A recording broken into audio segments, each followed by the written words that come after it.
Hello everyone, আজকে একটা কথা বলার যে যখন অভয়া হচ্ছিল লোক বলছিল কি হলো, কিছুই তো হলো না, এত প্রোটেস্ট হয়ে কি হলো, কিছুই তো হলো না, সরকার চেঞ্জ হয়ে গেল।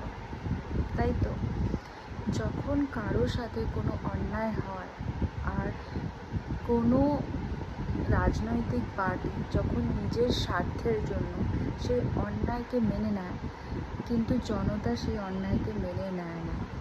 হিন্দু মুসলিম নির্বিশেষে বিজেপিকে ভোট করেছে। বিজেপিকে এই জন্য ভোট করেনি যে তারা বিজেপিকেই চায়, অনেকে এই জন্যও বিজেপিকে ভোট করেছে, আমরা টিএমসিকে চাই না।